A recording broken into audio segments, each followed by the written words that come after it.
Hello guys, welcome to or back to my channel. For one, if you have watched my channel before, which you probably have not, but if you have, this is the first video where I use my voice. This type of content is different from what I normally do, which is gaming content, but instead more of a mix of gaming and educational content. If you could tell by the title, which is my recreation of a eukaryotic animal cell in Minecraft. Now you may be thinking, where is the cell? And I tell you that we will get there. But first, we must go over a couple things. For one, if the screen turns to this color, shade, mix of both, whatever it is in post, it means I am going over the definition of something, the pronunciation of something, or additional facts.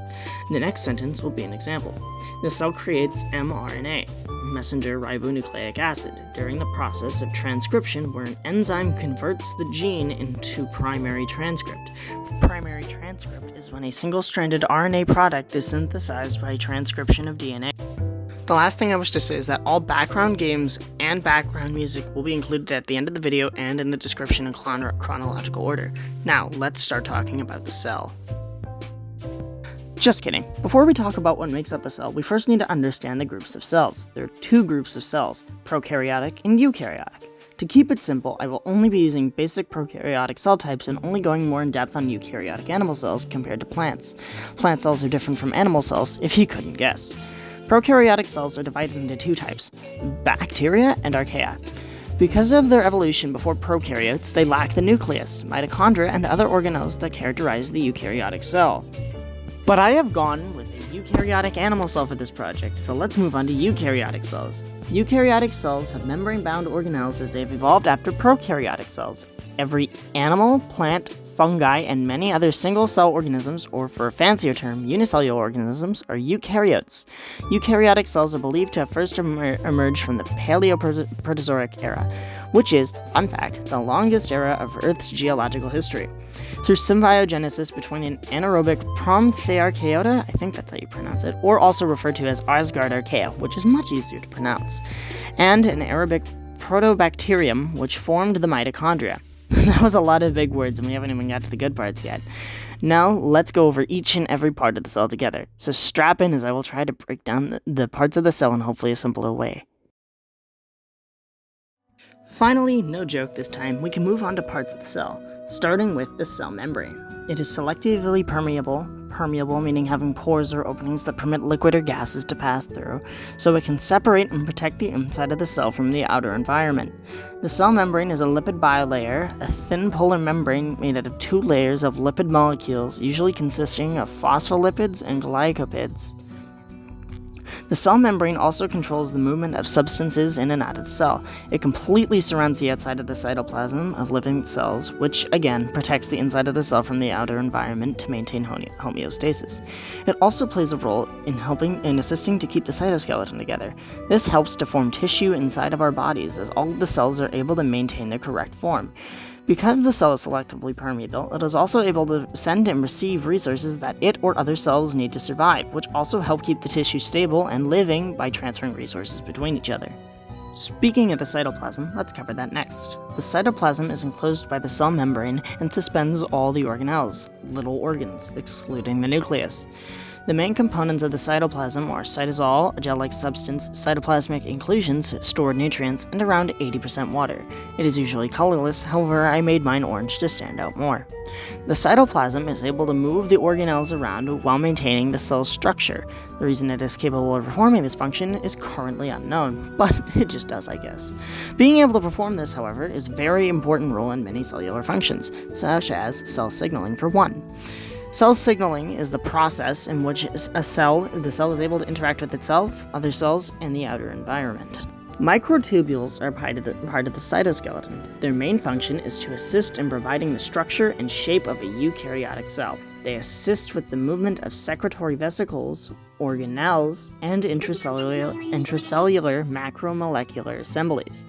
Just supersized molecules our bodies need to function properly. Basically, the bones of the cell. The last section before we go over organelles is the cytoskeleton. The cytoskeleton is a complex network of dynamic interlinking protein fibers, which in eukaryotes extend all the way from the nucleus to the cell membrane. It is found in the cytoplasm of the cell, but I did not include it into the build as I had no idea how to execute the recreation of it, hence why the game in the background is back instead of Minecraft. It is composed of 3 major components: microfilaments, intermediate filaments, and microtubules. Its main function is being able to associate with extracellular connective tissue, a type of tissue found in between other tissues in the body, to keep the cell's shape and resistance to deformation to stabilize entire tissues. The cytoskeleton can also contract to deform the cell and its environment, allowing it to migrate, but is primarily used to assist with cell signaling. It also helps with segregating chromosomes during cell division and in intracellular transport, such as moving vesicles or organelles.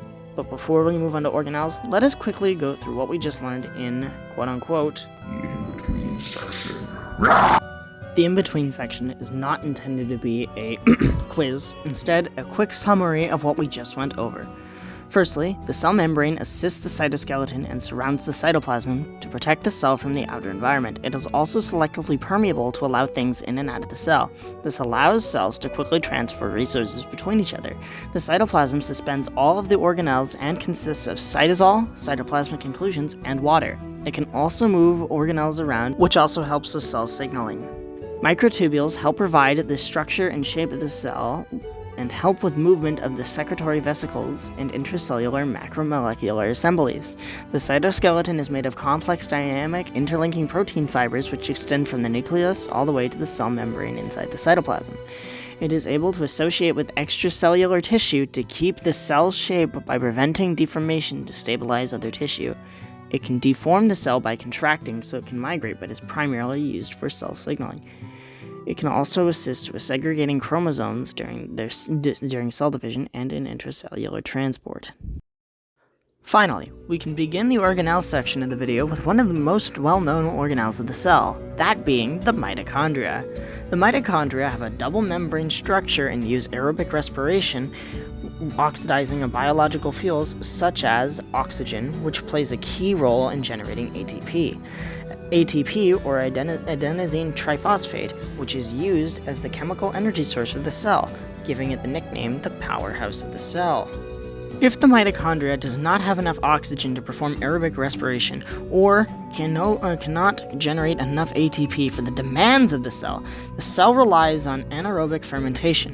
While producing less ATP than aerobic respiration, anaerobic fermentation does not rely on the mitochondria, yet still generates ATP by catabolizing. The term catabolized is the set of metabolic pathways that break down molecules into smaller units that are either oxidized or saved for other anabolic reactions. Organic materials such as glucose or other sugars so that their electrons can be transferred to other organic molecules, cofactors, coenzymes, etc. Even though this process, again, does not rely on the mitochondria, it is still able to generate energy for the cell, so I believe it can be safely included in this section. Moving on to vacuoles, which are simply storage for food, water, and plant cells, or waste in a cell. Their significance varies from the type of cell that they reside within, having a much stronger prominence in the cells of fungi, plants, and certain protists. Protists are any eukaryotic organisms that are not plants on land, fungus, or animals. In animal cells, they play subordinate roles, assisting in a larger process of exocytosis, a form of transport in which a cell transports molecules out using the Golgi Apparatus, and endocytosis, which, as you could probably guess, is the opposite of exocytosis, and lets substances into the cell, usually by phagocytosis, cell eating, or pinocytosis, cell drinking. Vacuoles in animal cells are usually smaller but greater in numbers, but some animal cells do not contain any vacuoles at all. There are 3 types of vacuoles: the central, contractile, and digestive. Most matured plant cells have a massive central vacuole that takes up about 30% of the plant cell.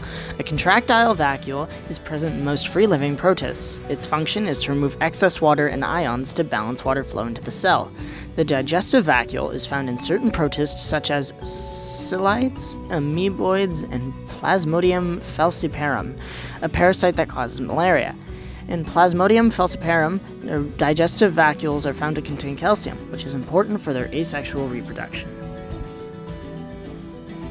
Continuing on with the Golgi apparatus, it is part of the endomembrane system in the cytoplasm. It packages resources into membrane-bound vesicles, Golgi vesicles. It is a major collection and dispatch system for protein products received from the endoplasmic reticulum. Proteins synthesized in the ER are then packaged into vesicles and transported to the cis face of the Golgi apparatus, which then fuse with it. The cargo proteins are then modified and destined for secretion via exocytosis or for use in the cell, such as for lysosomes. Yep. Okay. We've gone over a lot of talking about the cell, only 3 chapters into organelles, most of it was spent talking about the beginning parts of the cell. However, I originally planned for this to come up as more of a halfway point, but because of a couple chapters I added later, it kind of messed with it, and once I wrote it, I didn't really want to have to reposition it, so it's actually more of, instead of a halfway quiz, it's more of a 2/3 one. The intention of this quiz is to see how much knowledge you have retained over the course of it, including the whole idea of the midway section earlier was just to give you a little reminder to help you right now. So, there are 8 questions in this quiz, and you will have 10 seconds to answer each of them. Good luck. First question. What are the 2 groups of cells that cells can be classified as?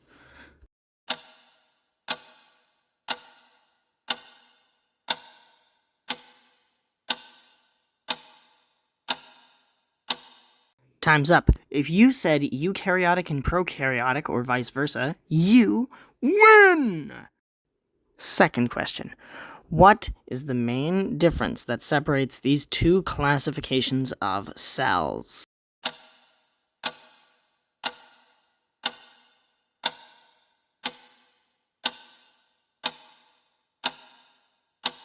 Time's up.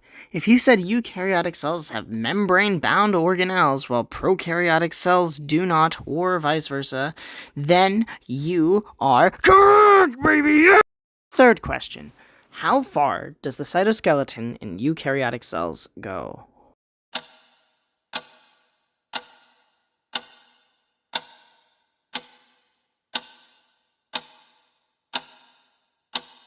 Time's up. If you said from the nucleus to the cell membrane, you are correct. Fourth question. The cell membrane is selectively what?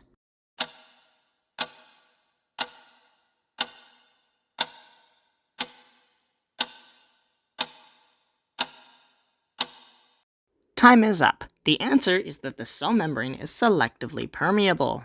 Fifth question, which will actually be quite difficult in my opinion, even if you were paying attention, so there might be a bit of a larger hint. What are the 3 main components that make up the cytoplasm?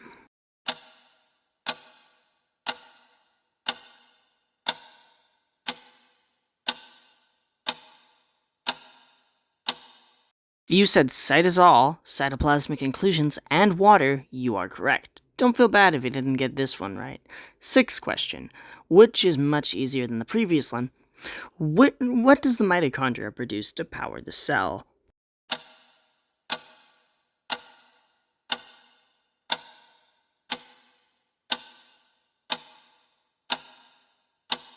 If you said adenosine triphosphate, you are correct. ATP is a half point. Seventh question, what are the 3 types of vacuoles?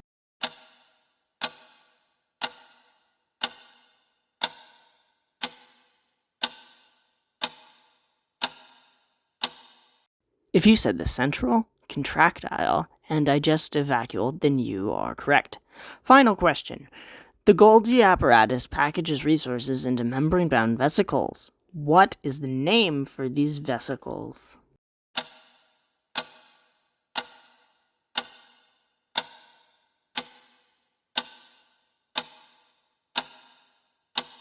If you said Golgi vesicles, you are so correct, it's not even funny. If you manage to get all of the questions right, either 1, I made them too easy, or 2, you are very, very smart.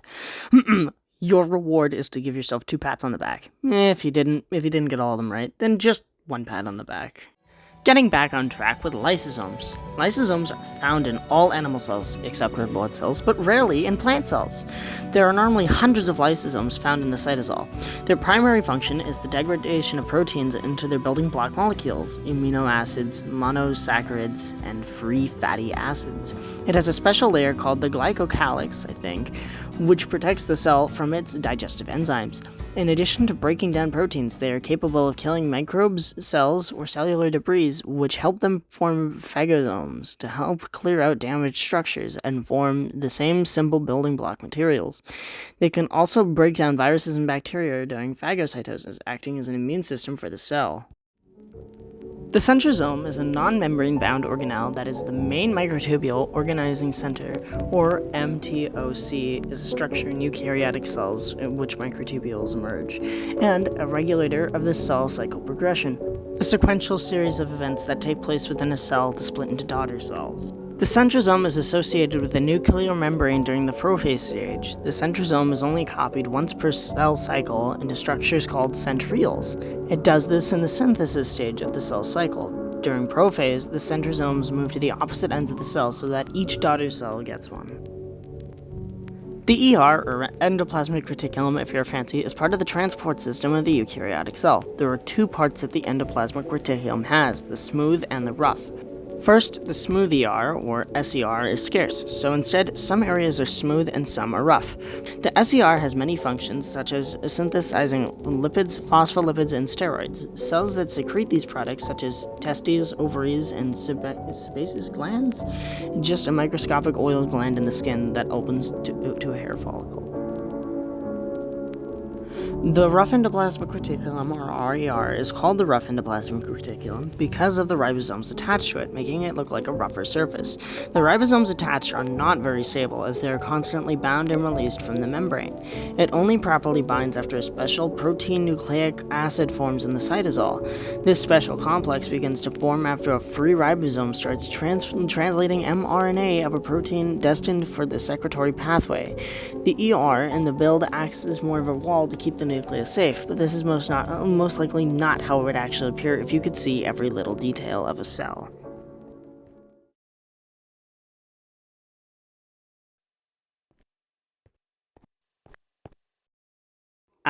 You naughty boy. Before we enter the nucleus, we first need to go over the previously mentioned ribosomes. Ribosomes are tiny little machines made of RNA and associated proteins. It can then synthesize these proteins, used for many cellular functions such as repairing damage or directional chemical responses. They convert this genetic code into an amino acid sequence to build polymers. Finally, the thing that you've probably been waiting for throughout this whole video, and I've been trying to hide it the best I can, may I present to you the nucleus.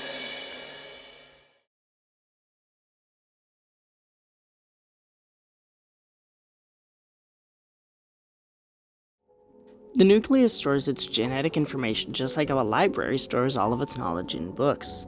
It has a double membrane called the nuclear envelope that protects it from the cytoplasm. The little robots you see are just a metaphor for how the nucleus stores and sorts its genetical information. Sadly, as far as we know, there are none of these little guys walking around in a real nucleus. The deoxyribonucleic acid, yes, I did say the proper term just to make the teacher happy, are often sorted into chromosomes, which are just long strands of DNA dotted with various proteins. It is also considered the control center of the cell. It is called this because of the DNA stored in the books of the nucleus and can tell the cell what to do and how to do it.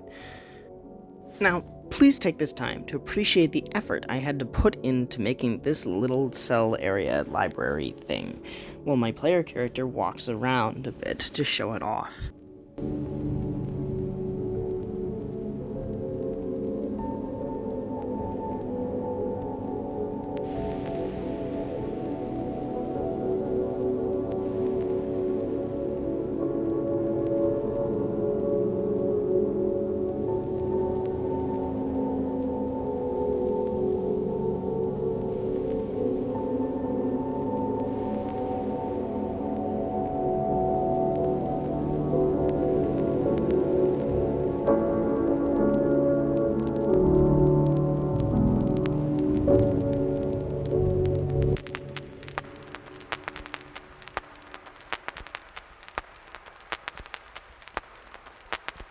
And that trapdoor is the entrance to the control center.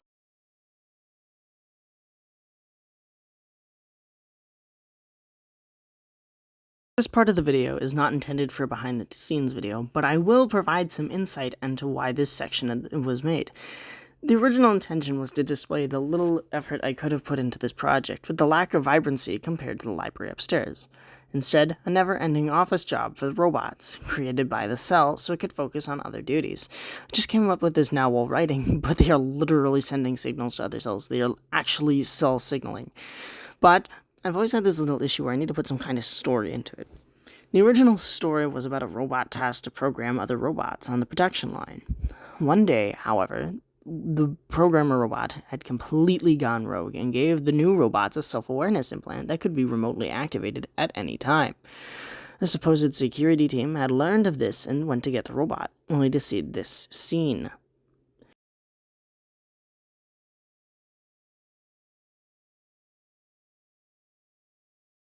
Not entirely school appropriate, but I still went with it as some dark humor. The bot had committed sewer slide to get out of punishment, and it's completely fried its memory to not give the bots intel to what happened. Also, the Great Machine is the production line for the bots, but now I also think that I could have made it some kind of cult with the Great Machine, but it's a little too late now.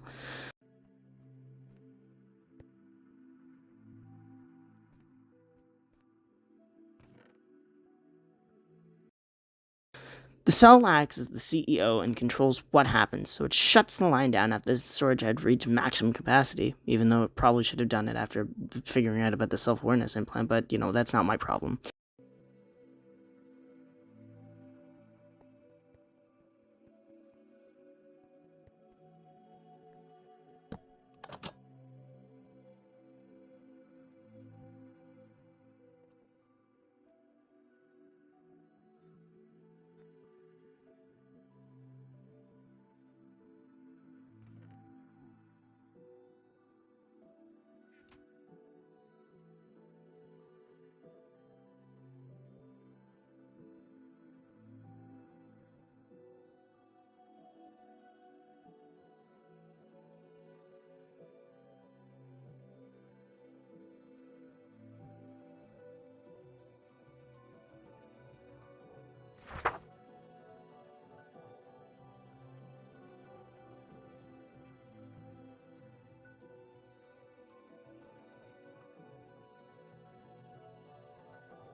A few of the bots went missing from the shelves to show how some of them needed to get replaced with the corrupt ones over time.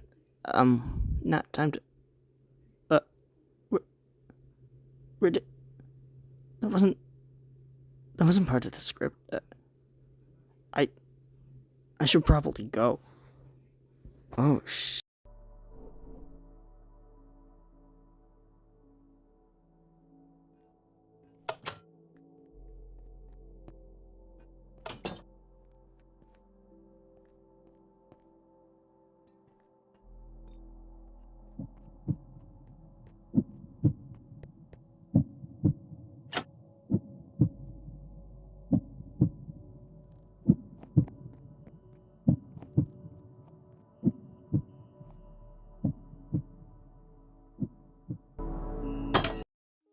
That was it, and that was all. Of course, there was a couple parts of the cell I didn't mention. However, I had already included many parts of the cell that were not requested, such as microtubules, Golgi vesicles, and hell, even the damn cytoplasm according to the little checklist.